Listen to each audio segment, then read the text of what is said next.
오늘 아침 주시는 말씀입니다.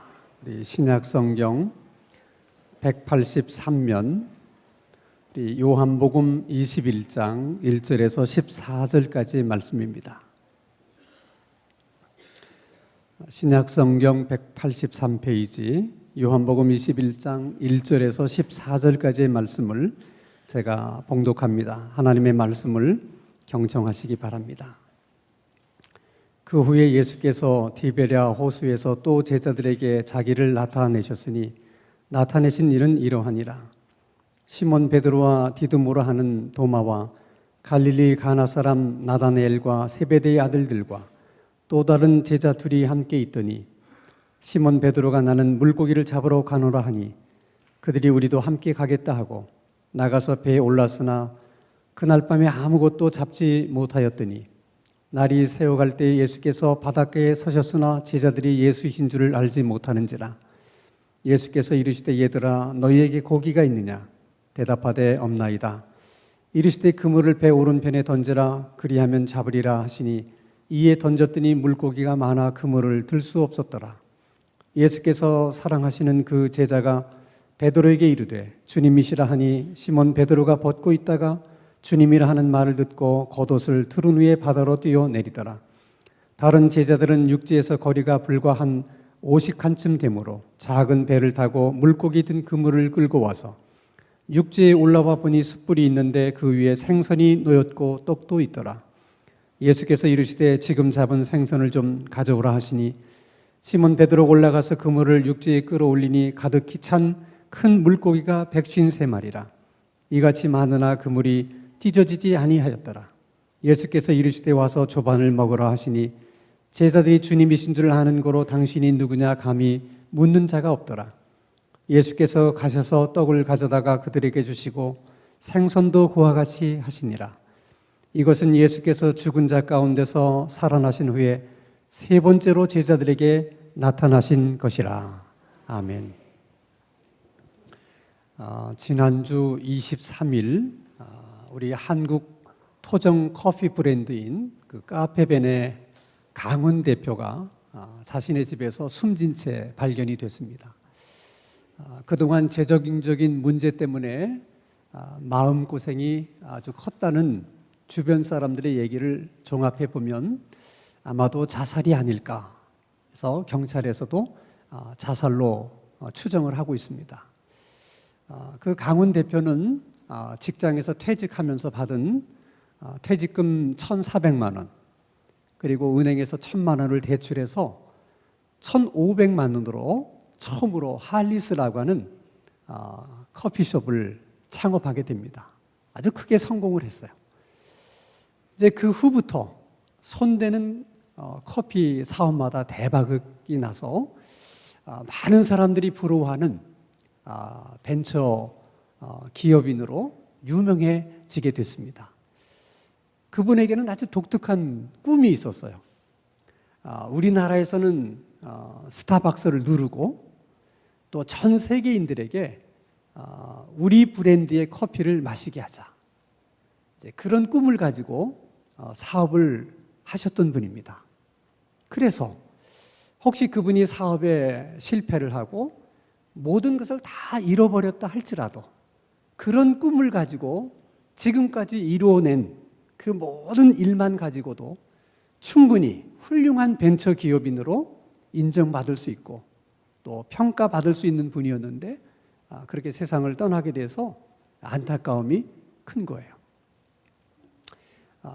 정말 돈의 압박이 너무 커서 정말 스스로 목숨을 끊은 것인가 알 수는 없지만은 2011년도 10월에 이제 한 조선월간 기자가 이제 성공한 벤처 기업인이기 때문에 찾아가서 인터뷰를 했어요.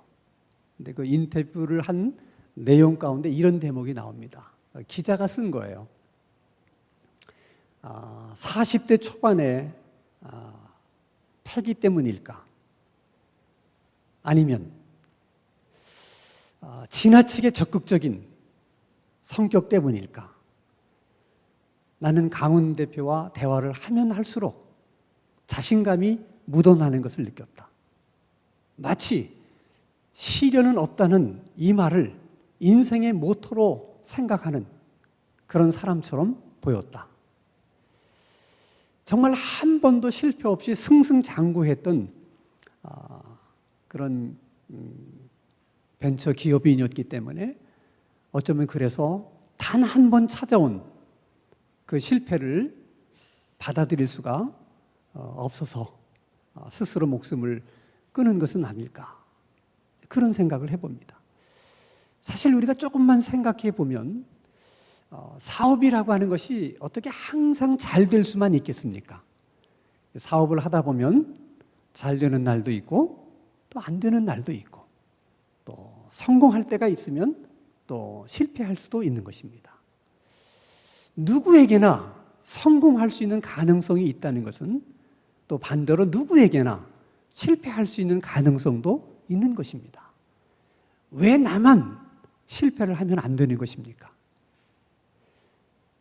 그렇게 생각해 보면 성공할 수도 있고 실패할 수도 있고, 사실 그 자체는 그렇게 중요한 것이 아니에요.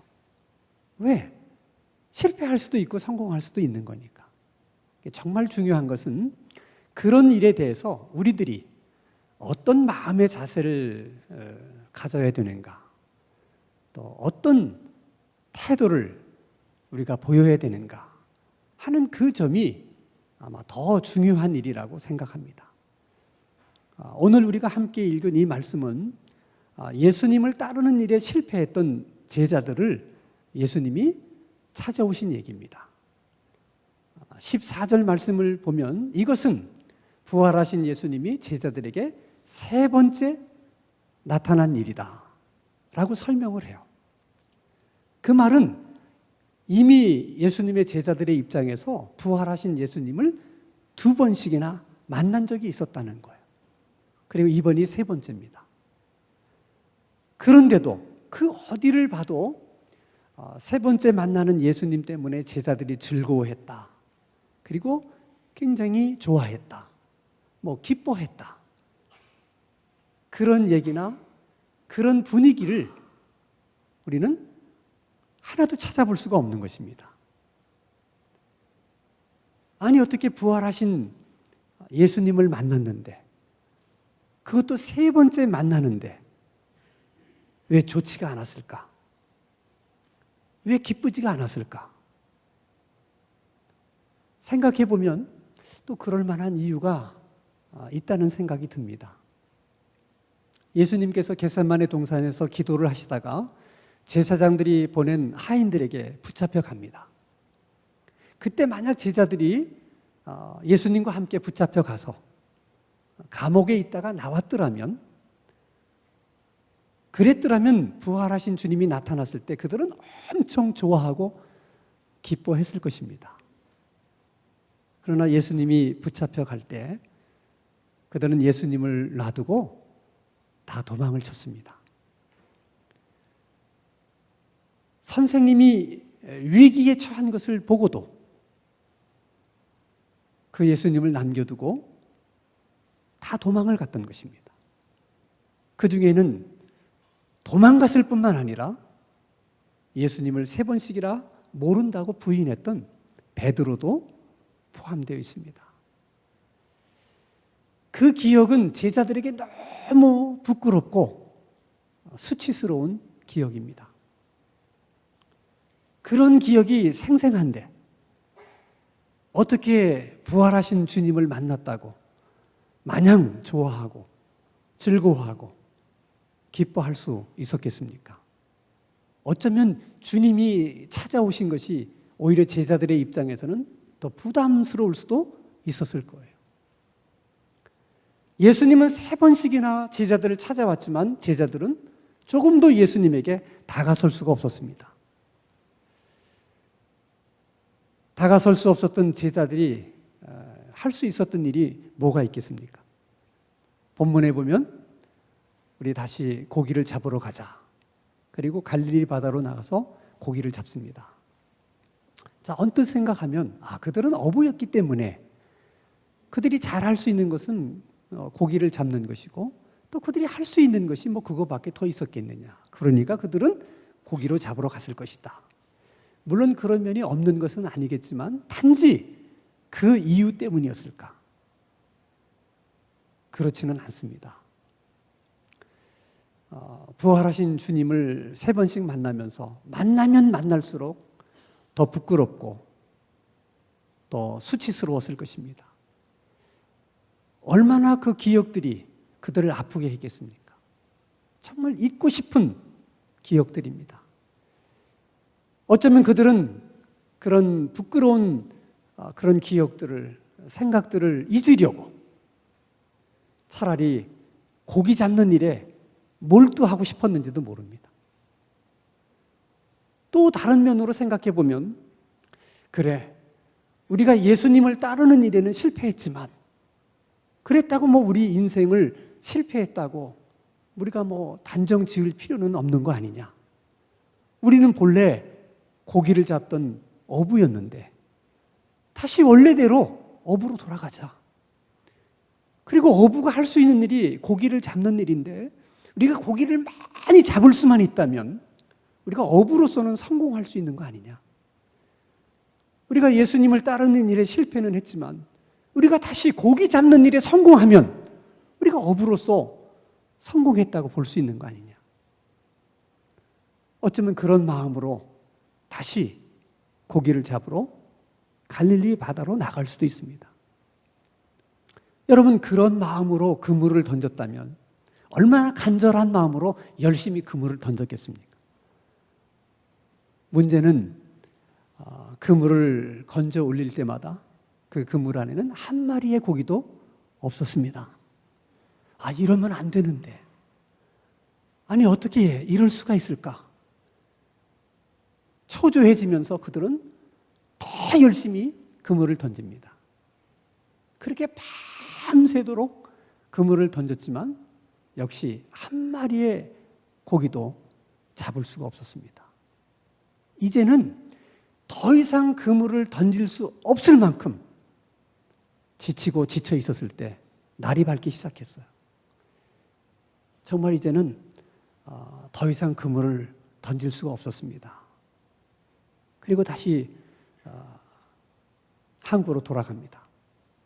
그때 여러분, 제자들의 심정이 어땠을 것 같습니까? 다 갈릴리 바다로 뛰어들고 싶지 않았겠습니까?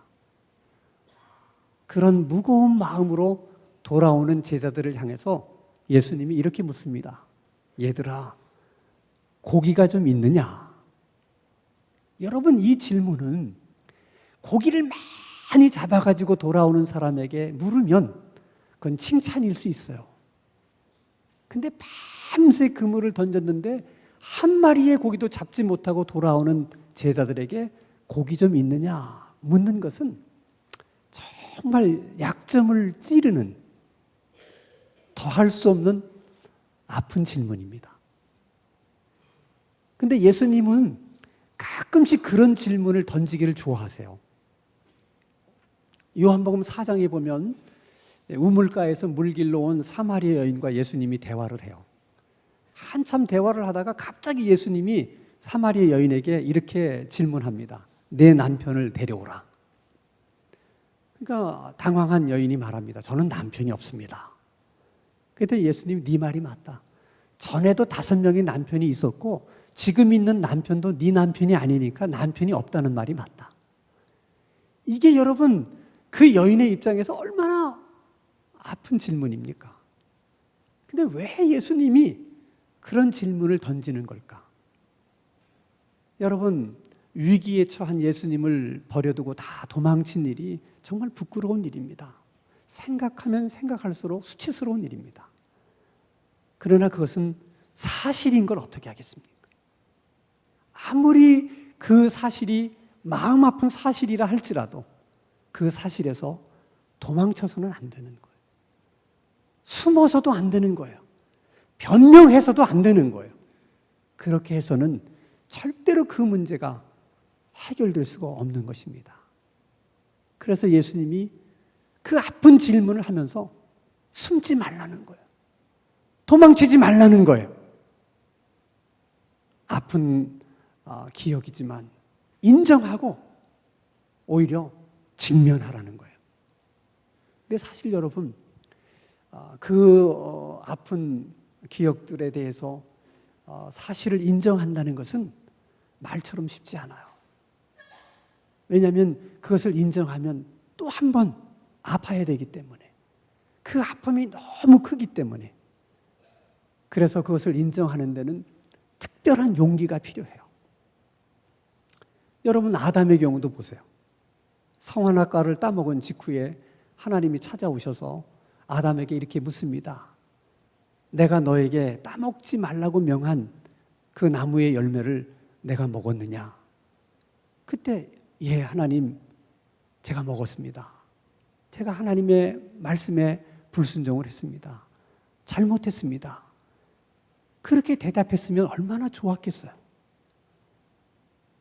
그러나 그 사실을 인정한다는 것이 너무 큰 아픔이기 때문에 아담조차도 그걸 인정하지 못해요. 하나님이 내게 주셔서 나와 함께 있게 한 그 여자가 내게 그 열매를 주어서 내가 그 열매를 먹었습니다. 그렇게 대답을 합니다. 마치 그 책임이 하와에게 있고 그 하와를 주신 하나님에게 있는 것처럼 그렇게 변명하고 자기 합리화를 하는 거예요. 여러분, 그 카페베네의 강원 대표도 어쩌면 한 번도 실패한 경험이 없었는데 모처럼 찾아온 그 실패를, 그것을 받아들이기가 어려웠었기 때문에 그렇게 힘든 선택을 하게 된 것은 아닐까. 이것은 여러분, 강원 대표만의 문제가 아니에요. 우리 안에도 그런 가능성들이 많이 있습니다. 우리가 인생을 살다 보면 다른 사람들에게 상처를 받기도 하고 또 안 좋은 환경 때문에 상처를 받기도 하지만 항상 상처는 다른 사람이 우리에게 주는 것만은 아니에요. 내가 나에게 주는 상처가 얼마나 많은지 모릅니다.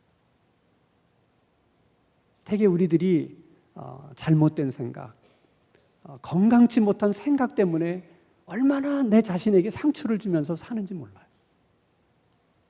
예를 들면 누가 그렇게 강요한 것도 아닌데 스스로 이런 생각을 합니다. 반드시 이렇게 해야만 해.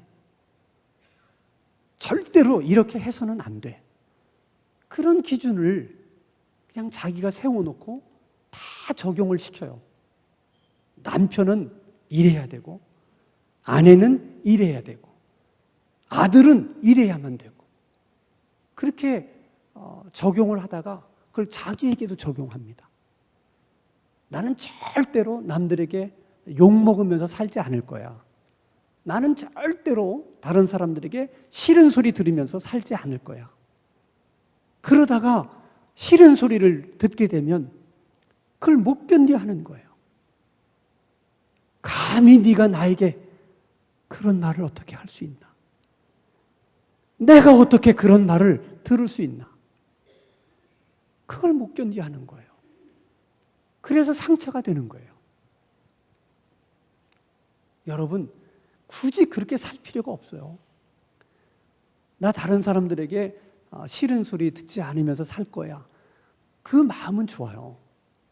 그렇게 또 살려고 애를 쓰는 것도 좋아요. 그렇지만 내가 완전하지 않은데 어떻게 내가 욕을 전혀 안 먹을 수가 있겠냐. 나도 욕 먹을 수는 있지. 그 정도의 여유는 있어야 돼요. 나는 늘 1등만 할 거야.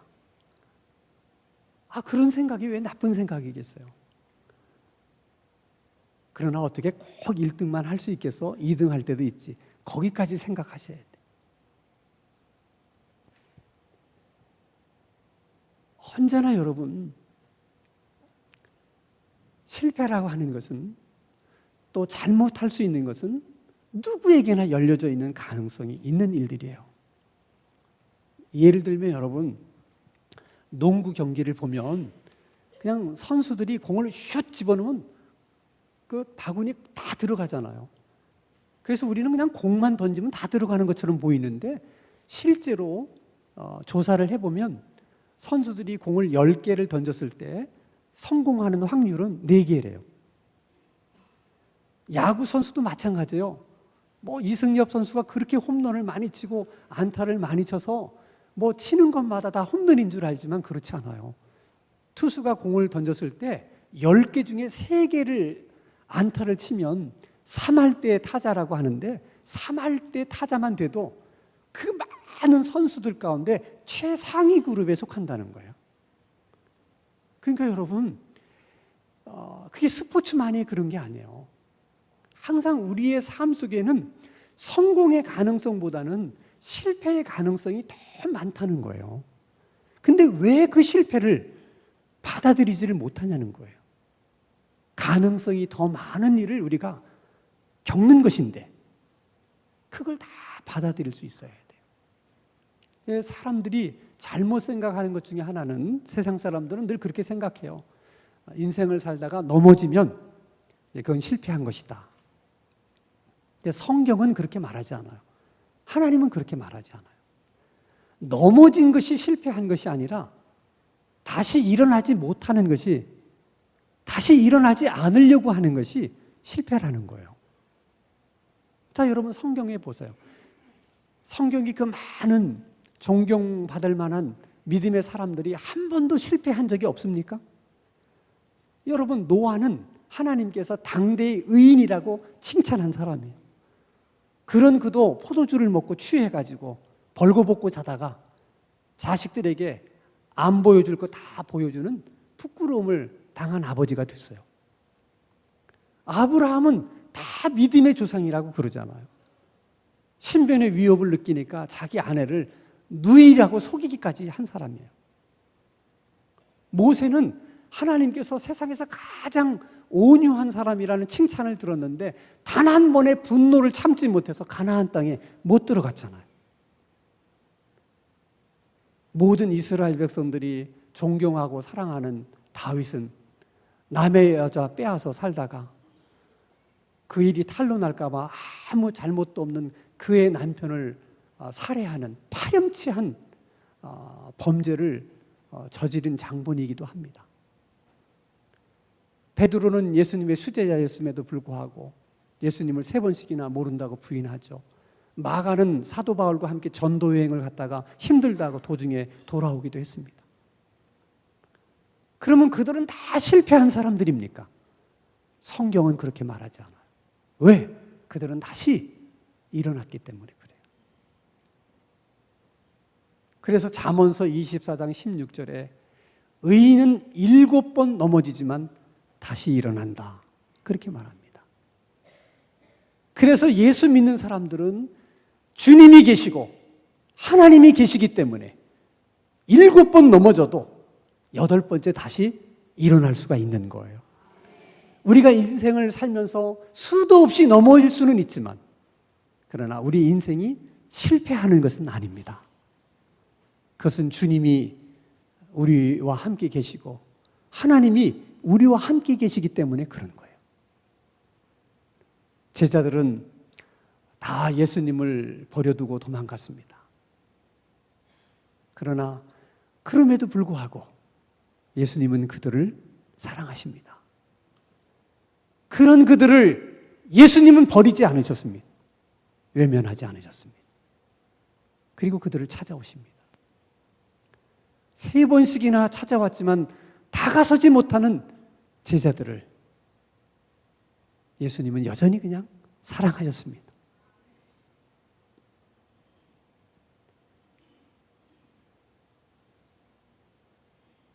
예수님 앞에 다가설 수 없어서 고기 잡는 일이라도 성공해 보겠다고 다시 그물을 들고 바다에 나가서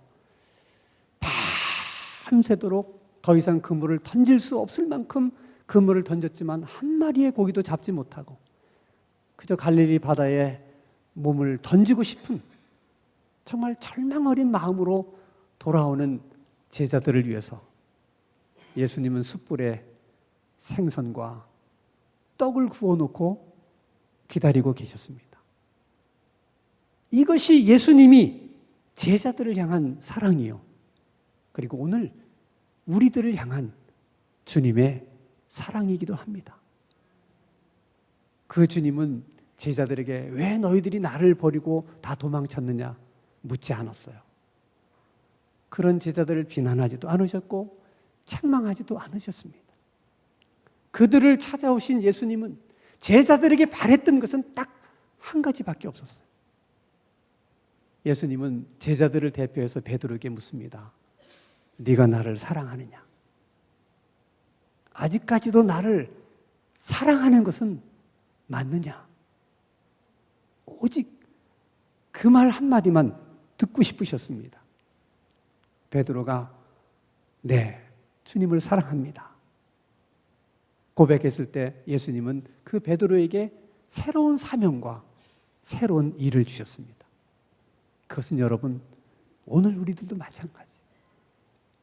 우리가 어떤 실패를 했든 주님 앞에서 어떤 잘못을 했든 정말 주님 보기에 죄송한 그런 일들을 했든 숨어서는 안 됩니다. 도망치지 마세요.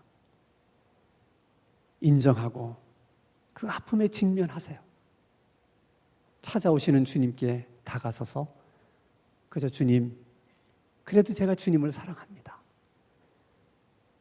그 한마디의 고백만 주님 앞에 드리세요. 그러면 우리 주님이 여러분들에게도 새로운 사명과 새로운 일을 주실 것입니다. 그것이 우리의 인생의 후반부를 살아가게 만들 것이고 우리의 인생의 후반부는 전반전보다도 그래서 더 의미 있고 보람 있는 삶이 될 것입니다. 그런 은혜가 우리 모두에게 있게 되기를 주님의 이름으로 축원합니다. 우리들을 그래도 사랑하시고 여전히 사랑하시는 주님, 주님의 그 사랑을 생각할 때마다 우리들의 가슴이 벅차고 눈물이 납니다. 이 세상 그 무엇이 우리를 주님의 그 사랑에서 끊을 수가 있겠습니까? 주님의 그 사랑이 있는 한 우리는 절망할 수도 없고 절망해서도 안 된다는 것을 다시 한번 주님 앞에 고백합니다. 주님의 그 사랑을 다시 한번 생각하게 하시고 그 사랑으로 다시 한번 일어설 수 있는 용기와 힘을 얻게 하여 주옵소서.